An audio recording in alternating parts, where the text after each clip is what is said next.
प्रिय व्यूअर्स, विद्यार्थियों, आपके अपने चैनल उर्मिला यादव हिंदी क्लासेज में आपका स्वागत है। आज की इस कड़ी में हम हिंदी साहित्य के बहुविकल्पीय प्रश्न हल करेंगे। इससे पहले की क्लास में प्रश्न नंबर 1 से 20 तक हल किए थे। आज 21 से आगे करेंगे। सभी प्रश्न महत्वपूर्ण है। जो यूजीसी नेट टेट, चाहे वह स्टेट हो, सी टेट हो, आर टेट हो, या एनवीएस हो, केवीएस हो, DSSB हो, यानी कि साहित्य से संबंधित जानकारी, साहित्य से संबंधित प्रश्न है यहाँ पे। ये आपकी तैयारी के लिए है, अभ्यास के प्रश्न है। आपको देखना है कि कितने आपके दिए गए विकल्प में से, प्रश्नों में से आपके सही हैं। कोशिश कीजिएगा कि मेरे बताने से पहले ही आप सही विकल्प का चयन करें।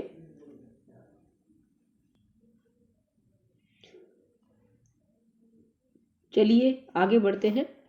आगे बढ़ने से पहले आपसे निवेदन करती हूँ कि वीडियो को लाइक करें, शेयर करें, चैनल पर नए तो सब्सक्राइब अवश्य करें। सब्सक्राइब के रेड बटन को अवश्य दबाएं ताकि मेरा उत्साहवर्धन हो और मैं आपके लिए इसी तरह अच्छी जानकारी लेकर आती रहूं। हमारा आपका साथ सहयोग बना रहे। मल्लिका किस नाटक की पात्र है? मल्लिका, ध्यान दीजिएगा, नाटक है, सभी नाटक है, 4 नाटक है। माधवी, सूर्य की अंतिम किरण से सूर्य की पहली किरण तक, आषाढ़ का एक दिन, 8वां सर्ग, ये 4 नाटक है। इनमें से कौन से नाटक की पात्र है मल्लिका? समय आपका शुरू हो चुका है। जल्दी से सोचिएगा और बताइएगा। कमेंट बॉक्स में लिखिएगा अपना आंसर।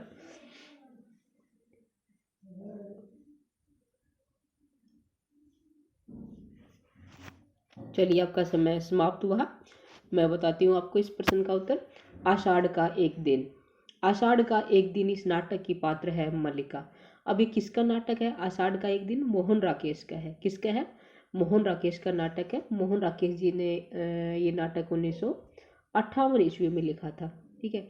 और इस नाटक को, आषाढ़ का एक दिन नाटक को आधुनिक नाटक का पहला नाटक, आधुनिक युग का पहला नाटक माना जाता है। ठीक है। आधुनिक जो युग के नाटक है उनमें पहला नाटक माना जाता है आषाढ़ का एक दिन, मोहन राकेश, सन 1958। और ये कालिदास जी के जीवन पर आधारित है। किसके आधार पे है? कालिदास जी के जीवन पर आधारित है। ठीक है। देखिए, जो कुछ जानकारी बताई जा रही है विशेष, उसको आप नोटबुक में लिख सकते हैं ताकि आपको याद रहे। अब मैं सभी के विषय में बता देती हूँ। जो माधवी नाटक है, इसका सही उत्तर तो क्या हो जाएगा? आषाढ़ का एक दिन। इसके विषय में 2-4 बातें बताई हैं, उनको आप नोट कर लीजिएगा वीडियो को पॉज करके। जो माधवी है ये भीष्म साहनी का है। किसका है? भीष्म साहनी। भीष्म साहनी जी ने ये 1982 में लिखा था। कब लिखा था? 1982 में। ठीक है। उसके बाद है 8वां सर्ग। 8वां सर्ग, ये जो नाटक है ये सुरेंद्र वर्मा का है। किसका है? सुरेंद्र वर्मा। सुरेंद्र वर्मा जी ने 8वां सर्ग नाटक सन 1976 में लिखा था। कब लिखा था? 1976 में। और ये कालिदास के नाटक कुमार संभव के 8वें सर्ग पर आधारित है। जो कालिदास जी का संस्कृत नाटक है कुमार संभव, उसके 8वें सर्ग पर आधारित है। ठीक है। अब ये बचा सूर्य की अंतिम किरण से सूर्य की पहली किरण तक, ये भी सुरेंद्र वर्मा का नाटक है। वर्मा जी ने सूर्य की अंतिम किरण से पहली किरण तक इस नाटक को सन 1995 में लिखा था। कब लिखा था? 1995 में। ठीक है। उम्मीद करती हूँ ये जानकारी आपको अच्छी लगी होगी और आपके लिए बहुत ही उपयोगी होगी। इसको आप लिख लीजिएगा। अगले प्रश्न पे आते हैं। निम्नलिखित में से कौन सी कहानी राजेश सेठ की नहीं है? 4 कहानियां हैं, उनमें से एक राजेश सेठ की नहीं है। कौन सी नहीं है ये बताना है। और कहानियां हैं समानांतर चलते हुए, अपने दायरे, गलत होता परतंत्र, जाह्नवी। समय शुरू हो चुका है। जल्दी से बताइएगा कि कौन सी नहीं है। 3 है राजेश सेठ की और चौथी नहीं है। वो कौन सी नहीं है? जल्दी से कमेंट बॉक्स में लिखिएगा अपना आंसर।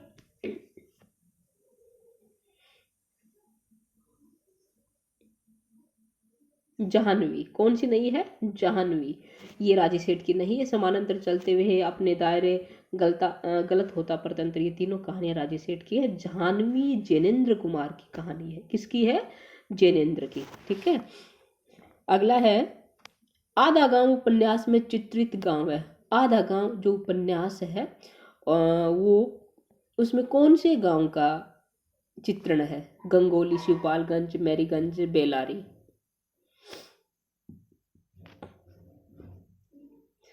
जल्दी से बताइएगा। आधा गांव,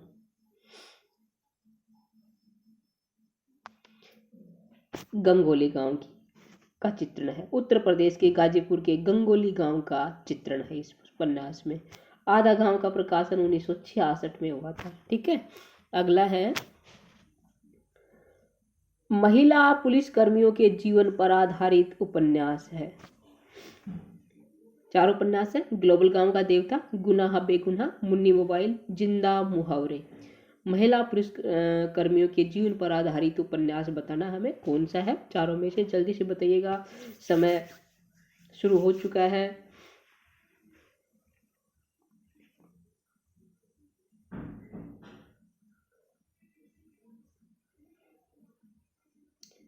समय समाप्त हुआ। कौन सा सही उत्तर है? गुनाह बेगुनाह। गुनाह बेगुनाह महिला पुलिस कर्मियों के जीवन पर आधारित उपन्यास है। अब किसका है गुनाह बेगुनाह? ये मैत्री पुष्पा का उपन्यास है। किसका है? मैत्री पुष्पा जी का उपन्यास है गुनाह बेगुनाह। ठीक है, जो महिला पुलिस कर्मियों के जीवन पर आधारित है। ये तो हो गया इस प्रश्न का सही उत्तर। सही विकल्प का चयन, गुनाह बेगुनाह, मैत्री पुष्पा। उसके बाद है, इन सभी के विषय में बता देती हूँ किसके उपन्यास है। ग्लोबल गांव का देवता, ये रणेंद्र का उपन्यास है। किसका है? रणेंद्र जी का उपन्यास है। ठीक है, ये आदिवासियों वनवासियों के जीवन पर आधारित है। ये ग्लोबल गांव का देवता रणेंद्र। उसके बाद है मुन्नी मोबाइल। मुन्नी मोबाइल ये है प्रदीप सौरभ का। मुन्नी मोबाइल किसका है? प्रदीप सौरभ। प्रदीप सौरभ। जिंदा मुहावरे नासिरा शर्मा का है। जिंदा मुहावरे किसका है? नासिरा शर्मा का। और इसका सही विकल्प का मैंने बता दिया था, गुनाह बेगुनाह, मैत्री पुष्पा, महिला पुलिसकर्मियों के जीवन पर आधारित। चलिए अब आगे बढ़ते हैं। छप्पर के लेखक कौन है? छप्पर, ये भी क्या है? छप्पर उपन्यास है। और इसके लेखक कौन है ये बताना है। ओम प्रकाश वाल्मीकि, मोहनदास नैमिष्य राय, सूरजपाल चौहान, जयप्रकाश कंदर्प। मैं आपको बता दूं कि जो सभी हैं दलित लेखक है, दलित साहित्य के लेखक है चारों ही। और छप्पर है ये भी इन्हीं में से किसी एक ने लिखा है। किसने लिखा है जल्दी से बताइएगा।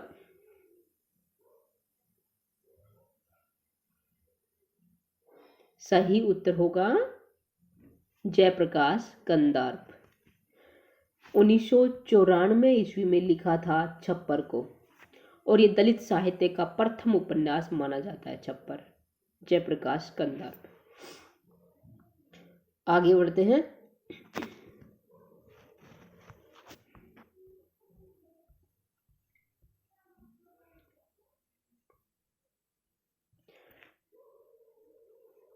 निम्न में से कौन सी उक्ति निबंधकार रामचंद्र शुक्ल की नहीं है? नहीं है ये बतानी है। 3 है और एक नहीं है। कौन सी नहीं है देखते हैं। हृदय प्रसार का स्मारक स्तंभ काव्य है। काव्य का अखंड तत्व या शक्ति है जिसकी गति अमर है। श्रद्धा और प्रेम के योग का नाम भक्ति है। धर्म की रसात्मक अनुभूति का नाम भक्ति है। कौन सा जो उक्ति है आचार्य रामचंद्र शुक्ल की ये नहीं है ये बताना है। सोचिएगा और बताइएगा कौन सी नहीं है।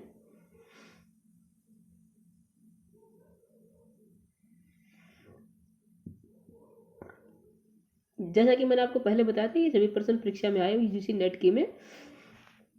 हो सकता है ये प्रश्न आपकी परीक्षा में भी आ जाए और इनमें से आते हैं, तो ध्यान से देखिएगा इनको। बहुत ही खास है ये, परीक्षा के लिए चुने गए हैं, परीक्षा में आए हुए इसलिए खास तो है ही। अब देखिए इसका सही उत्तर देखते हैं। हृदय प्रसार का स्मारक स्तंभ काव्य है, बिल्कुल सही है। ये आचार्य रामचंद्र शुक्ल की उक्ति है। और काव्य एक अखंड तत्व या शक्ति है जिसकी गति अमर है। इसको देखते हैं। श्रद्धा और प्रेम के योग का नाम भक्ति, ये भी आचार्य रामचंद्र शुक्ल की पंक्ति है। और धर्म की रसात्मक अनुभूति का नाम भक्ति, ये भी है। अब दूसरा ही नहीं है, कौन सा नहीं है इनकी युक्ति? खैर इनकी नहीं है, यही इस प्रश्न का उत्तर होगा। काव्य एक अखंड तत्व या शक्ति है जिसकी गति अमर है, ये आचार्य रामचंद्र शुक्ल का कथन नहीं है। आगे बढ़ते हैं। इनमें से कौन सी एकांकी भुवनेश्वर प्रसाद की है? सभी एकांकी है। राजपूत की हार, लक्ष्मी का स्वागत, सबसे बड़ा आदमी और स्ट्राइक भुवनेश्वर प्रसाद की एकांकी बतानी है। बहुत ही आसान प्रश्न है, जल्दी से बताइएगा, मैं आपका इंतजार कर रही हूं। जब कोई मेरे प्रश्न का उत्तर देता है, जो प्रश्न आपके सामने है इनका उत्तर देता है, तो मुझे बहुत अच्छा लगता है। मैंने आप सबके लिए, आपकी तैयारी के लिए ये बहुत ही मेहनत करके ये प्रश्न तैयार किए हैं। तो जब आप रिप्लाई करते हो तो बहुत अच्छा लगता है। और एक बात फिर से कहना चाह रही हूँ मैं कि यदि अभी तक आपने लाइक नहीं किया है तो लाइक कर दीजिए, अपने दोस्तों के साथ शेयर करें और सब्सक्राइब के रेड बटन पर क्लिक अवश्य करें।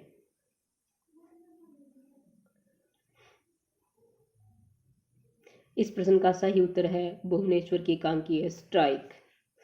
ठीक है, ये इनकी भुवनेश्वर प्रसाद जी की एकांकी है। अभी राजपूत की हार, ये एकांकी है सुदर्शन की। किसकी है? सुदर्शन की, राजपूत की हार। लक्ष्मी का स्वागत, ये उपेंद्र नाथ अश्क की एकांकी है। और सबसे बड़ा आदमी, ये भगवती चरण वर्मा। ठीक है, किस किस की है? राजपूत की हार सुदर्शन की है, और लक्ष्मी का स्वागत उपेंद्र नाथ अश्क, सबसे बड़ा आदमी भगवती चरण वर्मा, और स्ट्राइक किसकी है? भुवनेश्वर की। ठीक है, किसकी है? भुवनेश्वर की। चलिए अगले प्रश्न पे चलते हैं। भारतेंदु बाबू हरिश्चंद्र का जीवन चरित्र ग्रंथ के रचनाकार कौन है? राधा कृष्ण दास, श्याम सुंदर दास, श्रीधर पाठक, महावीर प्रसाद द्विवेदी। भारतेंदु बाबू हरिश्चंद्र का जीवन चरित्र ये ग्रंथ है, और इसके रचनाकार कौन है ये बताना है। जल्दी से बताइएगा ताकि हम अगले प्रश्न पे चले, समय को ज्यादा न गवाते हुए।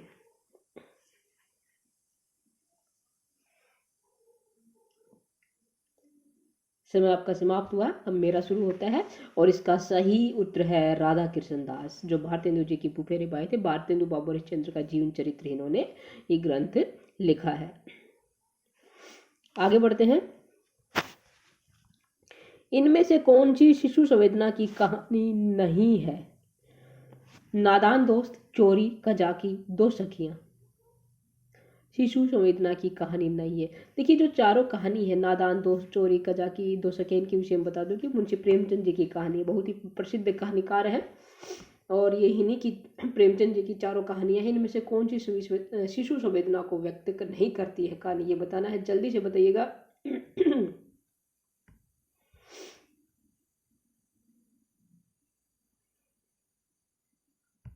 कौन सी है? दो सखियां। गह विकल्प नहीं है जो शिशु संवेदना को व्यक्त करे, ऐसी कहानी नहीं है। ये शिशु संवेदना को व्यक्त करने वाली कहानी नहीं है। नादान दोस्त, चोरी, कजाकी, तीनों ही कहानियां शिशु संवेदना को व्यक्त करती हैं, और ये चारों कहानियां मुंशी प्रेमचंद जी की हैं। अगला प्रश्न है, विभक्ति विचार नामक पुस्तक की रचना किसने की? विभक्ति विचार पुस्तक की रचना किसने की थी? चारों विकल्प आपके सामने है। माधव प्रसाद मिश्र, महावीर प्रसाद द्विवेदी, गोविंद नारायण, कामता प्रसाद गुरु। अब किसकी है विभक्ति विचार? जल्दी से बताइएगा।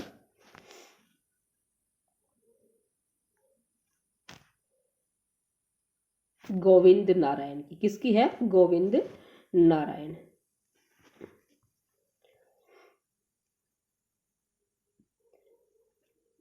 काव्य सर्जन एक प्रकार के ईश्वरीय उन्माद का परिणाम है, ये कथन किसका है? काव्य सर्जन एक प्रकार के ईश्वरीय उन्माद का परिणाम है, किसका कथन है? कोलरिज का है, प्लेटो का है, या अरस्तु का, या क्रोचे का? किसने कहा था कि काव्य सर्जन एक प्रकार की ईश्वरीय उन्माद का परिणाम है?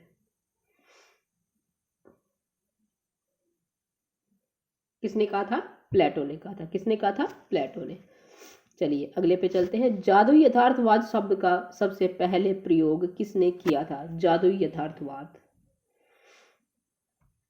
शब्द का सबसे पहले प्रयोग किसने किया? चारों विकल्प आपके पास स्क्रीन पे है और सही उत्तर होगा फ्रेंच रोहोने। ठीक है, ग विकल्प बिल्कुल सही है। अगले प्रश्न पे आते हैं। इनमें से कौन मार्क्सवादी विचारक नहीं है? Joseph Addison, Lukacs, Ralph Fox और कॉडवेल। कौन नहीं है मार्क्सवादी विचारक? ध्यान रखिएगा, मार्क्सवादी विचारक नहीं है, जल्दी से बताइएगा। जोसेफ एडिसन ये मार्क्सवादी विचारक नहीं है। लुकास, रोल्फ फॉक्स और कॉडवेल ये मार्क्सवादी विचारक हैं। अगला प्रश्न है, इनमें से कौन सा कथन सत्य है? पहला कथन है, प्लेटो की दृष्टि में प्लेटो की दृष्टि यथार्थ परक थी, अरस्तु की आदर्श परक। प्लेटो और अरस्तु दोनों की ही दृष्टि आदर्श परक थी। प्लेटो की दृष्टि आदर्श परक थी और अरस्तु की यथार्थ परक।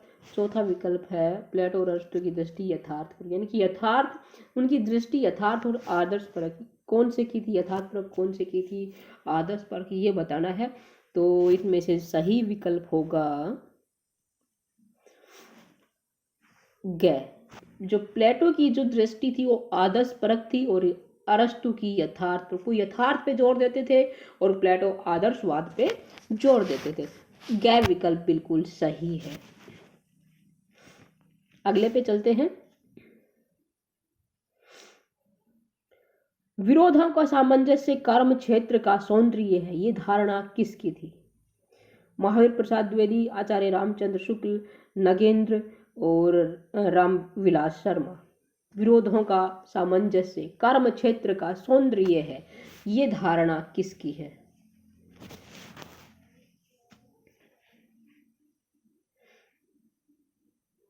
आचार्य रामचंद्र शुक्ल की है ये धारणा। किसकी है? आचार्य रामचंद्र शुक्ल। विरोधों का सामंजस्य कर्म क्षेत्र का सौंदर्य है, आचार्य रामचंद्र शुक्ल। आज की कड़ी यहीं समाप्त होती है। आगे की कड़ी में आगे के प्रश्न लेके आएंगे। तब तक आप अपने चैनल उर्मिला यादव हिंदी क्लासेस पर बने रहिए। इसी तरह अपना सहयोग, स्नेह, प्रेम बनाए रखें। उम्मीद करती हूँ कि आप अपने इस सहयोग को, स्नेह को, प्रेम को ऐसे ही बनाए रखेंगे और अपनी तैयारी करते रहेंगे, अपनी परीक्षा में सफल होंगे। चलिए फिर मिलते हैं अगली क्लास में। तब तक के लिए नमस्कार। आपका दिन शुभ हो।